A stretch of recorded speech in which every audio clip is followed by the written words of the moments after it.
Hello friends, good morning and welcome to your channel exam cracker. Friends, आज की इस video में हम जीके के टॉप क्वेश्चन डिस्कस करेंगे और ये इस सीरीज़ का पार्ट 2 है और हम ऐसे ही क्वेश्चंस आपके लिए लाते रहेंगे।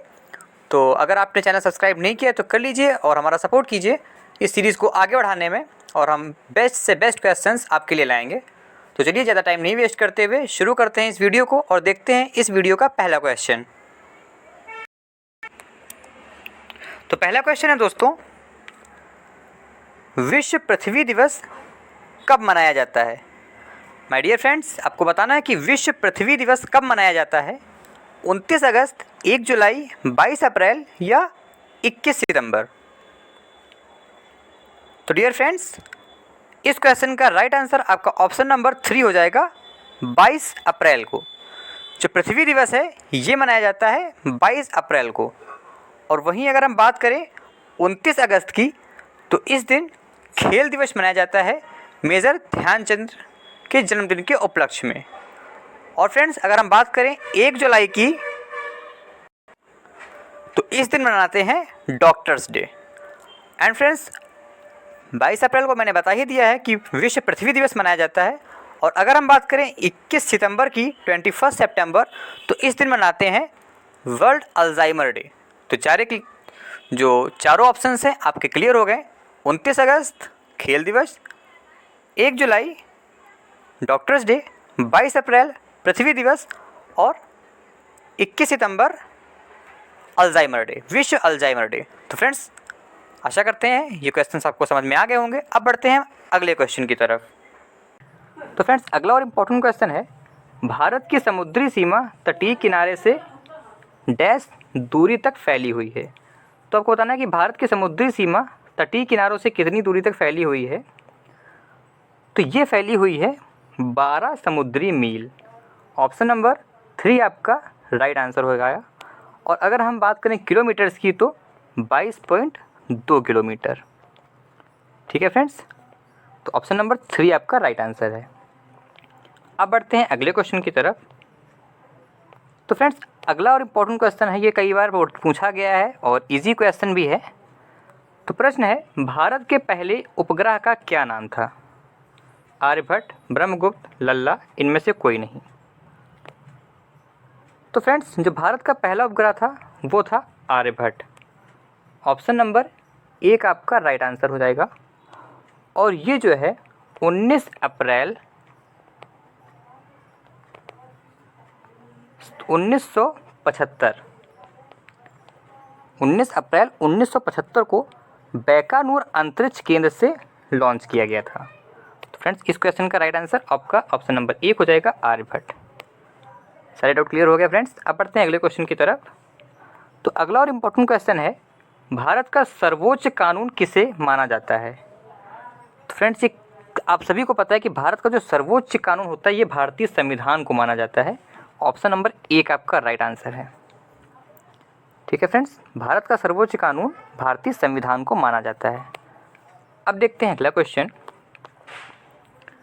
दोस्तों, अगला क्वेश्चन है, इंपॉर्टेंट है, आया हुआ क्वेश्चन है, लक्षद्वीप सागर को और किस नाम से जाना जाता है? तो फ्रेंड्स, लक्षद्वीप सागर को और किस नाम से जाना जाता है आपको बताना है।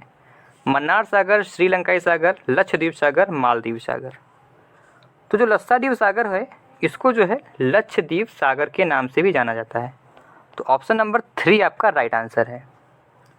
ठीक है फ्रेंड्स, और ये जो है उत्तरी हिंद महासागर का हिस्सा है। और इसके साथ सीमाएं कौन सी लगती हैं, तो ये भी आप याद रखिए, भारत, मालदीव और श्रीलंका, ये इसकी सीमाएं साझा करता है। अब बढ़ते हैं दोस्तों अगले क्वेश्चन की तरफ। दोस्तों, अगला easy and important question, Confucius कौन था? आप लोगों ने कई बार पढ़ा होगा कि कन्फ्यूशियस के बारे में। तो ये एक चीनी दार्शनिक था। ऑप्शन नंबर 2 आपका राइट आंसर हो जाएगा। ठीक है फ्रेंड्स, और कन्फ्यूशियस के बारे में एक बात है कि इसके अनुसार जो भलाई है ये मानव का स्वाभाविक गुण है, ये इसका मानना था। तो ऑप्शन नंबर 2 आपका राइट आंसर हो जाएगा, एक चीनी दार्शनिक। अगला क्वेश्चन दोस्तों है, इम्पोर्टेंट रहेगा, अमीनो एसिड के 4 प्रमुख तत्व कौन से हैं ये बताना है। ये 4 ऑप्शन है आपके पास, देख लीजिए। इनमें से कौन से अमीनो एसिड के 4 प्रमुख तत्व हैं ये बताना है आपको। दोस्तों इस क्वेश्चन का राइट आंसर बताइए। तो जो अमीनो एसिड के 4 प्रमुख तत्व हैं ये हैं आपका option number 4, carbon, hydrogen, oxygen और नाइट्रोजन। ये अमीनो एसिड के 4 प्रमुख तत्व हैं। ठीक है फ्रेंड्स, बढ़ते हैं अगले क्वेश्चन की तरफ। दोस्तों अगला क्वेश्चन है, शोर मंदिर कहाँ पर स्थित है।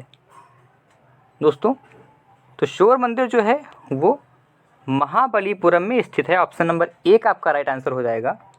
और ये जो है दक्षिण भारत के प्राचीनतम मंदिर में से एक है। तो ये दक्षिण भारत के प्राचीनतम मंदिरों में से एक है और इस मंदिर के अंदर 3 और टेम्पल यानी 3 और मंदिर भी हैं। ठीक है, तो ऐसे भी क्वेश्चन मिल सकता है कि किस मंदिर के निम्न में से किस मंदिर के अंदर 3 मंदिर हैं, तो महाबलीपुरम के शोर मंदिर में। ठीक है फ्रेंड्स, पढ़ते हैं अगले क्वेश्चन की तरफ। दोस्तों अगला और इम्पोर्टेंट क्वेश्चन है, राष्ट्रीय उद्यान फूलों की घाटी कहाँ स्थित है। तो राष्ट्रीय उद्यान फूलों की घाटी ये स्थित है आपके उत्तराखंड में। तो ऑप्शन नंबर 2 आपका राइट आंसर है, उत्तराखंड। और उत्तराखंड में कहाँ, तो उत्तराखंड के चमोली ज़िले में। ठीक है फ्रेंड्स, उत्तराखंड के चमोली ज़िले में स्थित है। ठीक है फ्रेंड, और यह एक राष्ट्रीय उद्यान है। अब बढ़ते हैं दोस्तों अगले क्वेश्चन की तरफ। तो दोस्तों अगला और इम्पोर्टेंट क्वेश्चन है, यदि राष्ट्रपति और उपराष्ट्रपति दोनों कार्यालय रिक्त हैं, यानी कि उपराष्ट्रपति और राष्ट्रपति दोनों के कार्यालय रिक्त हैं, तो कौन भारत के राष्ट्रपति के तौर पर काम करेगा। तो दोस्तों अगर राष्ट्रपति और उपराष्ट्रपति दोनों के कार्यालय यानी कि दोनों अनुपस्थित हैं, तो ऐसी कंडीशन में जो भारत का न्यायाधीश होता है, मुख्य न्यायाधीश, ऑप्शन नंबर 4, ये उनका पद संभालता है। ठीक है फ्रेंड्स, तो इस क्वेश्चन का राइट आंसर आपका ऑप्शन नंबर 4 हो जाएगा। और ये किस नियम के अंतर्गत होता है, तो ये भारतीय राष्ट्रपति उत्तराधिकार अधिनियम 1969 के अंतर्गत। तो ये आपको याद रखना है। तो इस क्वेश्चन का राइट आंसर आपका ऑप्शन नंबर 4 हो जाएगा, भारत के मुख्य न्यायाधीश। दोस्तों बढ़ते हैं अगले क्वेश्चन की तरफ। तो अगला और इम्पोर्टेंट क्वेश्चन है, हाइड्रोजन अणु का नाभिक किसके बना होता है, किससे बना होता है। केवल एक प्रोटॉन, न्यूट्रॉन और इलेक्ट्रॉन, 2 इलेक्ट्रॉन और 1 प्रोटॉन, या इनमें से कुछ भी नहीं होता। दोस्तों जो हाइड्रोजन अणु का नाभिक होता है ये बना होता है केवल 1 प्रोटॉन से। ऑप्शन नंबर 1 आपका राइट आंसर है। और प्रोटॉन जो है परमाणु के नाभिक में रहता है और चक्कर लगाता रहता है, ये भी आपको पता होगा। तो ऑप्शन नंबर 1 आपका राइट आंसर है, केवल 1 प्रोटॉन। दोस्तों अगला क्वेश्चन देखते हैं। तो अगला क्वेश्चन है, निम्नलिखित में से विषम चुनिए। तो सोना, चांदी, प्लेटिनियम और हीरा में से कौन सा विषम है आपको बताना है। तो इन 4 ऑप्शंस में से आपका जो हीरा है ये विषम है, ऑप्शन नंबर 4, क्योंकि सोना, चांदी, प्लेटिनियम ये आपकी धातुएं हैं जबकि हीरा अधातु है, इसलिए ये विभिन्न है। ऑप्शन नंबर 4 आपका राइट आंसर है। अब बढ़ते हैं अगले क्वेश्चन की तरफ। तो अगला क्वेश्चन है, जलीकट्टू क्या है। दोस्तों ये आप लोगों ने पढ़ा होगा और शायद इसके बारे में पता भी हो आपको। तो जलीकट्टू ये जो है यहाँ पे मिसप्रिंट है, सांड को वश करने की एक लोकप्रिय खेल है। ठीक है फ्रेंड, तो सांड को वश में करने का एक लोकप्रिय खेल है। तो इसमें आपका ऑप्शन नंबर 2 बिल्कुल राइट आंसर हो जाएगा। और ये जो है मुख्य रूप से जो है 2000 वर्ष पुराना है। ठीक है फ्रेंड्स, तो ऑप्शन नंबर 2 आपका राइट आंसर है। दोस्तों बढ़ते हैं अगले क्वेश्चन की तरफ। ये इंपॉर्टेंट क्वेश्चन है, आया हुआ क्वेश्चन है। तो इसको मैंने देखा था वीडियो के एग्ज़ाम में, वीडियो 2016 के एग्ज़ाम में मैंने देखा था, ये क्वेश्चन आया हुआ था और पहला ही क्वेश्चन था। क्वेश्चन है, पानी में लोहे की सुई डूब जाती है लेकिन जहाज़ तैरता रहता है, यह किस सिद्धांत पर आधारित है। तो जो पानी में लोहे की सुई डूब जाती है लेकिन जहाज़ तैरता रहता है, यह सिद्धांत है आर्किमिडीज का। ऑप्शन नंबर 2 आपका राइट आंसर है। इन्होंने यह सिद्धांत, इनका ही ये है आर्किमिडीज का। फ्रेंड्स ये इंपॉर्टेंट क्वेश्चन है, वीडियो का आया हुआ है। अब बढ़ते हैं अगले क्वेश्चन की तरफ। दोस्तों अगला और इम्पोर्टेंट क्वेश्चन है, मैकिन्टोश कंप्यूटर का डिज़ाइन किसने तैयार किया था। दोस्तों जो मैकिन्टोश कंप्यूटर है इसका डिज़ाइन किसने तैयार किया था आपको बताना है। तो ये किया था एप्पल कंपनी ने 1984 में। 1984 में एप्पल कंपनी ने मैकिनटोश कंप्यूटर का डिज़ाइन तैयार किया था। तो इस क्वेश्चन का राइट आंसर आपका ऑप्शन नंबर 3 हो जाएगा। अब बढ़ते हैं अगले क्वेश्चन की तरफ। तो अगला क्वेश्चन है शून्य उत्सर्जन वाहन का क्या मतलब है। फ्रेंड्स यहाँ पे शून्य है, शून्य उत्सर्जन वाहन का क्या मतलब है। दोस्तों इस क्वेश्चन का राइट आंसर आपका ऑप्शन नंबर 1 हो जाएगा, वह जो शक्ति के स्रोत के जरिए पिछली पाइप से कोई प्रदूषण उत्सर्जित नहीं करता है। और आपको बता दें कि ये कौन सा प्रदूषण उत्सर्जित नहीं करता है, तो CO, NO2 और O3 ये जो प्रदूषण होते हैं ये उत्सर्जित नहीं करता है। अब बढ़ते हैं अगले क्वेश्चन की तरफ। फ्रेंड्स अगला और इम्पोर्टेंट क्वेश्चन है,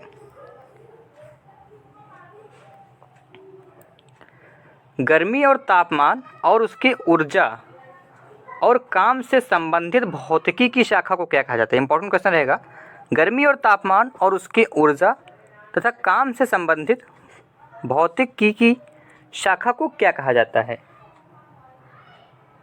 तो फ्रेंड्स इस क्वेश्चन का राइट आंसर आपका ऊष्मा प्रवैगिकी है। इसको जो है इस भौतिकी शाखा को ऊष्मा प्रवैगिकी कहा जाता है। ऑप्शन नंबर 2 आपका राइट आंसर है। दोस्तों बढ़ते हैं अगले क्वेश्चन की तरफ।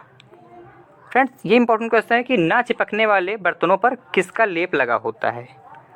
दोस्तों जो ना चिपकने वाले बर्तन होते हैं इस पे जो लेप लगा होता है वो टेफ्लॉन का लगा होता है। थोड़ा आई थिंक शायद मुझे लगता है कि स्पेलिंग मिस्टेक है, तो इसमें ऑप्शन नंबर 3 आपका राइट आंसर हो जाएगा।